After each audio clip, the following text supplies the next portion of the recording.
Salut à tous, je vous retrouve pour une nouvelle vidéo sur l'aérographe.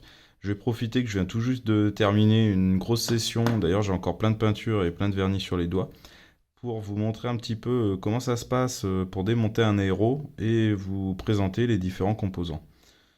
Alors ça c'est l'aérographe directement en entier, donc moi je vais commencer par retirer la partie arrière qui sert à rien. Ensuite vous pouvez démonter le godet à peinture. Donc là, il faudra faire attention à bien le nettoyer. Donc en général, je fais ça avec un coton-tige.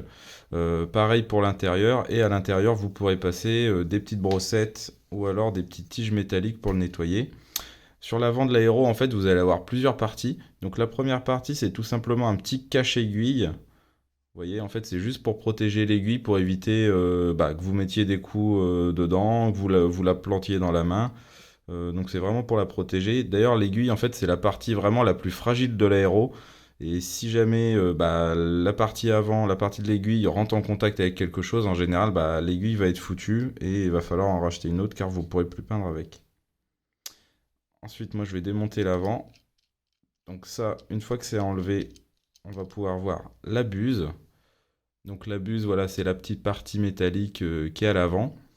Alors, pour pouvoir enlever la buse et l'aiguille, en fait, il va falloir démonter la petite vis à l'arrière. Ça, c'est la vis qui bloque l'aiguille. Donc ça, c'est important qu'elle soit bien vissée parce qu'en fait, sinon, si elle est dévissée, l'aiguille va reculer ou avancer. Et le souci, c'est que vous allez avoir de la peinture qui part en même temps que l'air sans avoir forcément déclenché la gâchette.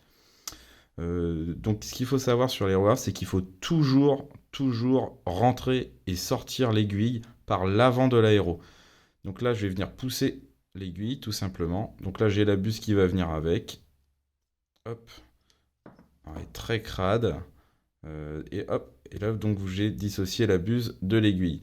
Et surtout, pour remettre l'aiguille, au lieu d'essayer de l'enfiler par l'arrière, c'est une chose à surtout pas faire, car si vous enfilez l'aiguille par derrière, en fait, la tête de l'aiguille peut taper dans le corps ou raccrocher une aspérité à l'intérieur du corps de l'aérographe, et ensuite elle est foutue. Donc il faut toujours la rentrer par l'avant.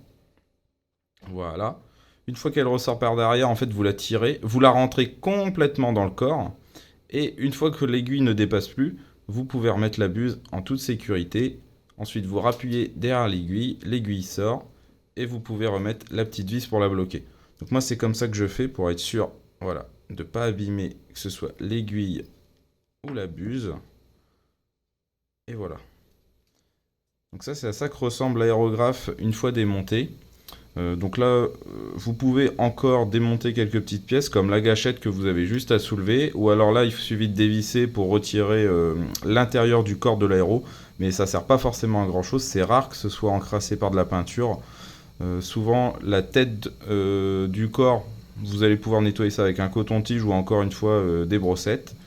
Pour l'aiguille, il va falloir utiliser vraiment beaucoup de cleaner avec un coton-tige pour venir décrasser l'aiguille tout doucement sans appuyer trop fort pour pas la tordre. Et alors pour la buse, du coup c'était ce petit outil que je vous avais montré. Voilà, cette petite aiguille.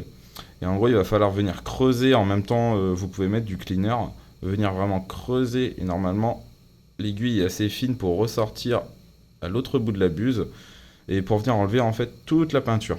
Si jamais vous voulez voir si votre buse est encore sale, en fait, vous vous mettez devant un rayon de lumière et normalement, si vous regardez de ce côté-là, vous allez voir vraiment tous les petits débris de peinture séchés qui sont encore dans la buse. Et je peux vous dire qu'il faut y passer du temps parce que la buse, c'est certainement la partie qui sera la plus encrassée et sur laquelle il faudra passer le plus de temps. Voilà.